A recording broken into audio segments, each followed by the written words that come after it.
Welcome to episode 7 of PuckHeads Insider Report. My name is Ed Combs. I'm here in South Florida. My co-host, Peter South, is up in Windsor, Ontario. Today, we are digging into the St. Louis Blues. I bet you didn't know, and some quick notes that we're going to talk about with the NHL start, the ECHL, and the World Juniors. If you like our show, please subscribe. If you have any questions regarding your favorite teams, you can send them off to us at puckheadsinsider@gmail.com or send us a message on our Facebook page, PuckHeads Insider Report. We'll do our best to get your questions answered on our show. Let's start with what happened to the Blues from when the NHL season ended in March and the bubble resumed in the summer, and their playoff demise at the hands of the Vancouver Canucks. What happened to St. Louis, Peter? Because what I saw, they looked dejected. They didn't want to be there. They didn't want to play. People were expecting them to breeze right through going on to the Western Conference Finals. What did you see? Who have you talked to? What's going on there? Well, Ed, it was a tough year for the Blues. I think it actually pushed back to February when they lost Jay Bouwmeester to the cardiac situation he had on the bench while they were playing in Anaheim. They played the makeup game of that in March, and it was the very next day when the season was called. And at that time, the Blues sat on top of the Western Conference standings, as did Boston in the East. And when the bubble resumed, the Blues were really counting on, I think Boston was too, that the 3 games they were going to play, which ended up being for the conference seeding round robin, they kind of didn't like that whole setup, and they thought they earned their right to be the first seed from when the season was canceled. So that kind of put a damper on them. Then during the games, I think they just ended up with a couple of disappointments. They had their first game against Colorado. Nazem Kadri scored with 0.1 second left, and that gave the Avalanche a 2-1 victory. And then in their final game against Dallas, they were leading. They gave up a goal to Dallas with 32 seconds left. Joe Pavelski scored, and then Dallas scored again in overtime. So that pushed the Blues down to the 4th seed in the Western Conference, which forced them to play Vancouver. At some point, you want to be the best team, you've got to beat the best teams. You can't whine about, wow, we went from 1st to 4th. They don't know that they'd have finished 1st. There was a lot of games left to be played. They could have ended up 4th. They could have ended up 2nd. The teams that also had to play in that don't know where they would have finished. It went from a 16-team playoff to a 24-team playoff.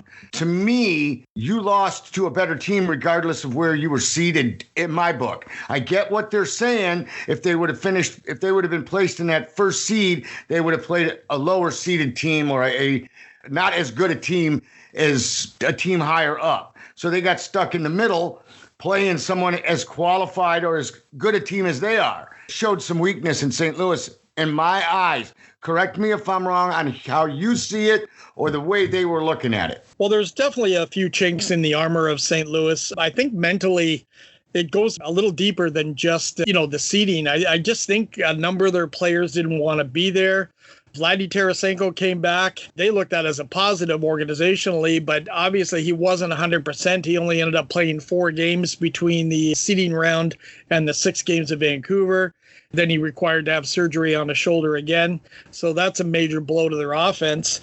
They just, we talked about, they just looked disinterested. I mean, they gave the Canucks a battle. I think they ran into an issue in, I think it was game 5 when they lost. I gave up a late goal again and lost in overtime and then got blown out in game 6 I think they basically said, screw it, let's go home. I do think the Blues can rebound, though. They are a good quality team. They did lose a few players, but they added a couple players. I think they are in good shape to be at the top of the conference. Well, whatever the NHL realignment is, but I think they'll be a top of the league team for next year. Speaking of Tarasenko, what's going on with his injury? Is he expected to be back at the start of this season, whether it's January 1, January 15th, January 3rd, whatever it happens to be? When is he expected back? Well, the word is that he had shoulder surgery again for the 3rd time on the same shoulder. He's supposed to be reevaluated again at the end of January to see what his situation is. Now, I mean, third surgery on the same shoulder, is that going to make him a different kind of player? Probably. I mean, he's quite a bit of perimeter player, but I think you put an injury like that, bringing him back, he's going to be even more of a perimeter player. That'll have to wait and see, but he's also a big piece in their offense. They're going to be really interested to see how that goes. If he's concerned at all about that shoulder when it comes playing time, you can bet one thing. That boy won't be going to corners. Not that he did anyway. Yeah. He won't be up against the boards. And he's going to be shying up when somebody lines him up at center ice coming across that blue line, because he's going to be concerned. Am I going to be out again long term? Is it something that could be permanent? You know, now you got to start talking. Is he worth the dollars they're paying him? Oh, they're paying him a lot of dollars too. Exactly my point. Exactly my point. Okay, that's what's going on with Tarasenko. Let's take a chat here with the departures, including goaltender Jake Allen being traded to Montreal. Did you see that coming? I mean, I know they got big dollars tied up in goaltending, but seriously? No, I really didn't see it coming. I mean, that's big name backup for Carey Price in Montreal. The one thing that's been proven over the years is St. Louis and Montreal are really good trade partners. And I think a lot of it could have to do with the fact that after Jay Bouwmeester went down, St. Louis quickly put a deal together to get Marco Scandella in a trade from the Montreal Canadiens. Jake Allen may have been a piece that was unofficially another part of that trade. Yeah, that they didn't bother doing until after the end of the season. I know Carey Price isn't a spring chicken anymore. I know he's getting up there. Was he brought in for the future because Jake Allen's not that old? Are they looking at Carey Price maybe on the backside of his career, and now Jake Allen can slowly start getting the games? Or are they going to keep Carey Price at 40, 50, 60 games a season? I think they're going to, let's pick a random number, 50, 55 games. I think you'll see Jake Allen get about 10 games, whatever relief he comes in. But I think they have him more or less for the expansion draft next year with Seattle, because, they'll be needing to have a goaltender available, and, they're not going to make Patrick Waugh? Carey Price available. Carey Price available. Yeah, Patrick Waugh is available, though. They take him, you never know. But exactly. I think it's something that they might want to have Jake Allen be exposed in the Seattle expansion draft. I'm not sure what Boston was thinking. There's some moves they've made over the years that absolutely have baffled my mind. I've been reading some things on different websites regarding this happening, that there's a lot of players who didn't see it coming and who are very upset about it. Torrey Krug heading over to St. Louis. Not only is this great for St. Louis, but that's a hit to the blue line for Boston. What are you hearing here? Oh, it was a huge loss for Boston. I honestly don't think they thought it was going to happen. I truly think they thought that they were going to meet the dollars or actually get a hometown discount from Torrey Krug. As you know, he is undrafted. He's one of the more successful undrafted players. He's come up through the NCAA ranks. I think they thought that he was going to sign a hometown discount and be a Bruin for at least the next 5 to 7 years. The Blues, Doug Armstrong being very proactive. I guess he knew in his talks with Alex Pietrangelo's camp, they were not going to meet on money. Even before Pietrangelo signed in Vegas, they signed Krug 3 days earlier. So that kind of set the table that Pietrangelo was not going to be back for sure. And Torrey Krug, NCAA player coming out of Michigan State, is a huge signing for St. Louis. Everything that I read from Pietrangelo, that Alex wanted to stay there.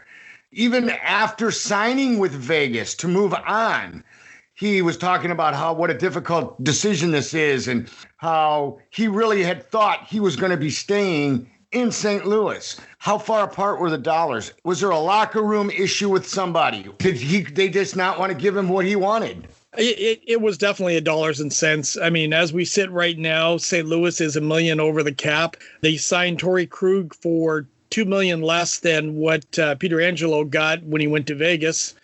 There's still a defenseman needed to be signed. Vince Dunn, a good young promising defenseman, is a restricted free agent, so they still got to find dollars for him to sign him up, which will give them a really solid blue line again going into this year, even with the loss of Pietrangelo. And Bouwmeester is a free agent, but it is expected he's going to retire after his medical issues. I don't see anybody wanting to take a risk like that. And I really don't think he will, because he had a defibrillator put into his chest. So it's that's quite a thing to leap on. I think that they're still going to have a great defense. I mean, good puck moving, Vince Dunn, Justin Falk, Torrey Krug. I mean, they've got some top end players there, especially who can, get the puck up the ice quick to their forwards. They're pretty solid defensively. They're definitely going to be a force to be reckoned with in the Western Conference this season and beyond. I mean, they're 2 years removed from a cup. Yeah, 2 years, and they're pretty solid. Jordan Binnington is as solid goaltender as you can find in the league right now. I mean, he's paid his dues. A lot of people think, where'd he come from? But he's one of those guys who paid his dues in the minors, worked his way up through the organization. All the power to him. Like I said, they got some great young players on that team. They got some older guys, but they got great young ones like Robert Thomas and Jordan Kyrou, who are exciting forwards. Like I said, Vince Dunn and Justin Falk on the blue line, and Torrey Krug and Binnington. They've got a great nucleus going forward. I had a listener talking to me and asked me how we choose the team we're going to discuss. Part of it is Peter and I getting together on who, and other parts of it are, for example, today. Bill in Kansas City actually brought us this question, which made us go with the St. Louis Blues. Today's question is from Bill, Kansas City, asking, what changes do the Blues need to make for a return to the Cup Finals? Have they done that with the addition of Torrey Krug, the removal of Alex Pietrangelo? What have they done to secure a spot moving forward to get them back to the glory of the Western Conference Finals? Well, like I said, I think they have a great nucleus to begin with. They did add Kyle Clifford to be a good third line, fourth line grinding type winger. He's won a cup in LA, so he knows what it's like. He'll fit in nicely there.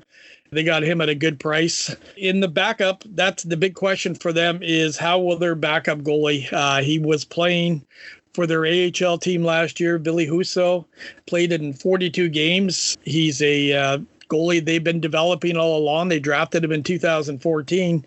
So that'll be a big question mark. He's never really faced a lot of NHL action. So Binnington's going to get some nights off. This kid's going to have to step in and play, because, you know yourself too, with the way it's looking, they're going to be crowding the schedule in pretty quick to get all those games in. So, I mean, there's always a chance for a goalie to tweak a groin or something like that. So Billy Husso may be called upon a lot sooner than the coaches or the organization hopes. They're taking a gamble when they move Jake Allen, saying that this guy can do the job. Simple, quick yes or no question. Have you heard about the NHL stating they're watching NFL, college football, different scenarios in baseball, and trying to leave open dates just in case games get canceled due to COVID, and having to move stuff around and being able to not cancel but postpone a game? Have you heard any news on that? Yes, I think that's one of the things they are discussing when it comes to the schedule, is making sure they have a window to play games. The NHL was fantastic in the bubble. They did not have one case, but now the owners want the teams playing in their own rinks. Who knows what it'll be like in mid-January or February, whenever they start, whether they can have fans in the seats or not, or how many of them. The fact that they're going to be traveling, I mean, they all travel charter planes. It's not like they're traveling commercial, so they're kind of in their own little bubble. But they do have to be prepared for COVID cases with the testing and all that. So yes, I think they are trying to leave a window of dates open so that teams can make them back up if they have to. One thing you and I were discussing, and I want everybody to understand, I may have been a part of this game for the better part of 50 years and loved every bit of it. I try to learn as much as I can about every level. I don't know not a percentage near of what Peter knows. He is our big source in this. But something we were discussing, because we talk about all levels. We do the AHL, which is each NHL team has an affiliate, the ECHL, which is an affiliate. When you get players from one place, they got to come from another. When we were discussing this with St. Louis, it turned into a cluster because everybody moved somewhere. Texas to Missouri to Chicago to Carolina to Vegas to it became a circle. I got dizzy just listening to him try to explain it to me. Who is now the St. Louis Blues affiliate in the ECHL and AHL? It would be the Springfield Falcons. It had been the San Antonio Rampage, but their affiliation with the Blues ended at the end of last year, and the owners of the Rampage AHL team sold that franchise to the Las Vegas Golden Knights, who have picked up the franchise and moved them to Henderson, Nevada. For the love of God. Who do you see the Blues calling up from Springfield or Thunderbirds anytime soon? Do you have any looks or any ideas, even from when you are scouting, any top forwards, any top defensemen that are going to be coming in from Springfield if somebody goes down, especially with different things that they're trying to discuss for expanding the roster amount? Is there anybody there that could possibly be coming up to assist with St. Louis, or are they just jam-packed with talent and there's really no room for anybody at the moment? Well, it's funny you say that because it's going to be an adjustment year for the players who are going to Springfield. Obviously, AHL players are responsible for their own housing and everything. So making the move when you're an AHL player in the system or even a free agent player up to Springfield, Massachusetts, it's a big move.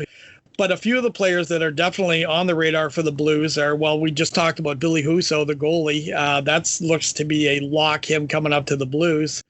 But a couple other players, Austin Pagansky. And then Mitch Reinke is the other one to watch. He's undrafted, signee out of Michigan Tech, and they're hoping and praying that he may turn into another Torrey Krug, being an undrafted gem. Well, that would be something, that is for sure. Right now, we're going to jump into our I Bet You Didn't Know, and I absolutely love this question. Did a little bit of research to figure it out, and I also had to go in and watch a couple scenes to find him. But today's I Bet You Didn't Know. Which Blues player was in the movie Forrest Gump? Is it A, Brendan Shanahan, B, Brett Hull, C, Dale Hawerchuk, or D, none of the above? We will get you that answer later in the show, and I'm going to repeat it for you real quick. What Blues player was in the movie Forrest Gump? Brendan Shanahan, Brett Hull, Dale Hawerchuk, or D, none of the above? Again, I'll get you that answer later in the show. Commissioner Gary Bettman is still doing discussions with the NHLPA, the Board of Governors. They're trying to figure out about a solid start date, potential division realignment. Have you gotten any news from any sources at any level of who you're talking to, even if they're asking to remain anonymous, on possibilities on what things may look like? Well, what I've heard from a couple of people I've talked to is they're hoping to start training camp mid-January, in that week. It's especially tough for the players going into Canada for playing for the Canadian teams. That seems to be a done deal, like a full Canadian division.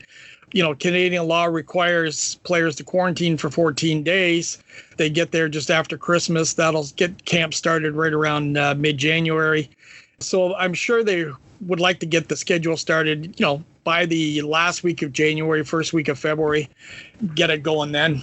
Is there any talk of number of games? Because now we have pushed it back from December 1 to January 1, now February 1. And if they're wanting to start next season on time with the draft, with Seattle coming in and all that mess that's got to be happening, and then start your season with, you got training camp in September. The season normally starts first week October.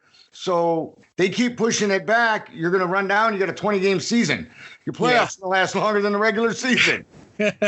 Well, I don't think that'll happen. I know they've been bantering around. There's been numerous sources that have said 56 games, 52 games. I'm going to go out and say right now it'll probably be 48. And I'm going to base that on the fact that they've used a 48-game schedule in the past during lockout seasons. But I think a 48-game schedule also will allow what we were talking about just a little earlier, the NHL to have that window of a few dates to play any postponed games that may have happened. If you got a 52 or 56 game schedule, that window might not be as open as they want it to be, where 48 they could be a little more comfortable. ECHL started their season this past weekend. With them starting now, and then what you were just talking about with what's going on at the border and 14-day quarantine, have any players in NHL cities started arriving either from Europe, the United States, wherever they're coming in from? Before I start, I kind of threw that into two things, and I apologize, but have they started arriving in any of those cities in Canada? Yeah, I think what's happened, I know the Players Association had a conference call on Sunday, and I think what that, one of the things is to let the members know that, yeah, they're very close on a deal to getting everything done.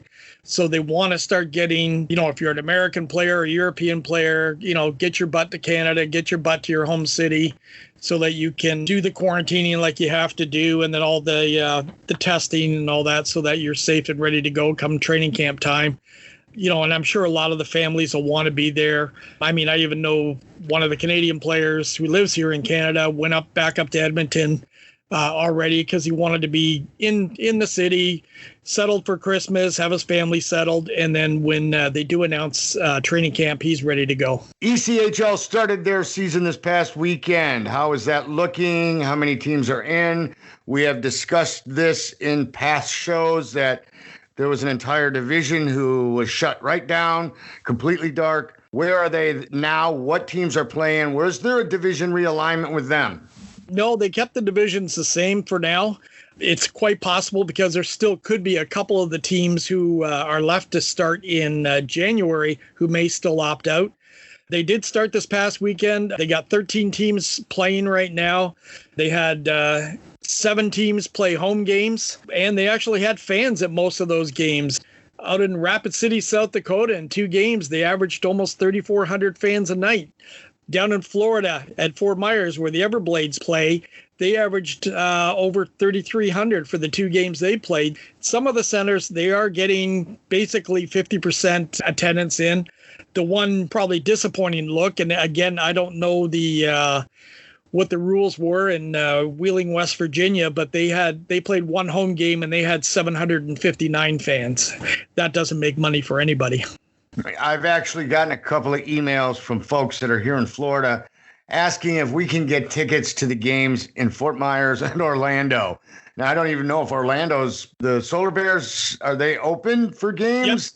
Yep. Okay, so fans are getting in there, and that's awesome about the Everblades. That is really, really cool. Well, they've always been one of the leaders in the league in attendance, and it is a positive. When you look at, the league average attendance over the weekend for the 10 games was 2,733. That's a positive step forward. People are getting out and going to the games, which is good. The Everblades are newspaper worthy in that area. So if you are a hockey fan, there's information for you on the Everblades because they are a fantastic team. Both Canada and the U.S. have finalized their 25-player rosters for the 10-nation World Junior Tournaments, which is going to begin on Christmas Day in Edmonton.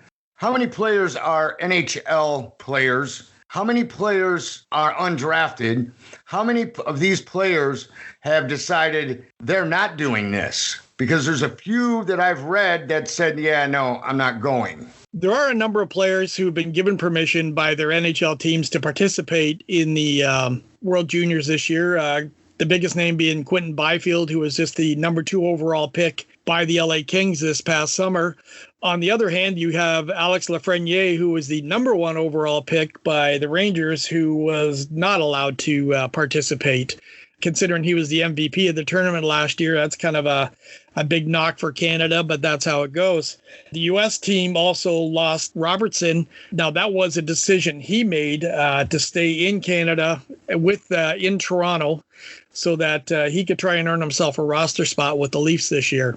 As far as undrafted players, there's not a whole lot undrafted players that are going to be there.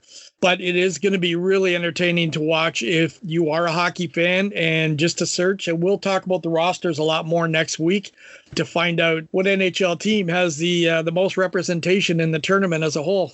We will definitely delve more into that, explaining where to watch, who is drafted, who hasn't been drafted of the couple that may be there, and who to keep your eyes on for future stars in the league. Before we get to wrapping up our show, we are coming close to the end. We got to give you the answer of, I bet you didn't know. Today's question is, what Blues player was in the movie Forrest Gump? Is it A, Brendan Shanahan, B, Brett Hull, C, Dale Hawerchuk, or D, none of the above? Peter. Was it Brendan Shanahan?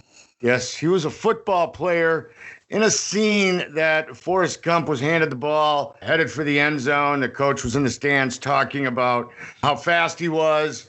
Not Brendan Shanahan, but Forrest Gump. I actually had to Google the scene for where he is in the movie. If you want to check it out, I'm going to post it on our Facebook page, PuckHeads Insider Report. Again, the answer to our question is Brendan Shanahan, a football player in the movie Forrest Gump. That's going to about wrap it up today. Remember, if you like our show, please subscribe. Please hit the like button. If you want to know more about your favorite team, send us an email to puckheadsinsider@gmail.com. Leave your question on our Facebook page, Puckheads Insider Report, where we invite you to follow us. And we'll do our best to get your questions on our show every time. Is there any other teams you'd like to touch on, Peter, other than St. Louis, who we have been going over today, or anything else in your neck of the woods with the World Juniors, ECHL, NCAA we really didn't have a chance to touch on today? Is there anything else? Right now, I think we're going to save all our material for our next episode, Ed, where we're going to dive really deep into the World Juniors, and then we'll do kind of a pre-Christmas synopsis on the NCAA and how they've done, because they had a few unique situations from the different conferences. So we'll talk about that next week, too. Thank you very much, Peter. That is going to wrap it up for us this week. We do hope you enjoyed the show. Again, our email is puckheadsinsider@gmail.com. Our Facebook page is Puckheads Insider Report. Check out the scene from Forrest Gump with Brendan Shanahan in it. My name is Ed Combs here in South Florida. My co-host, Peter South, up in Windsor, Ontario, Canada. Thank you so much for joining us, and we look forward to talking hockey again with you next week.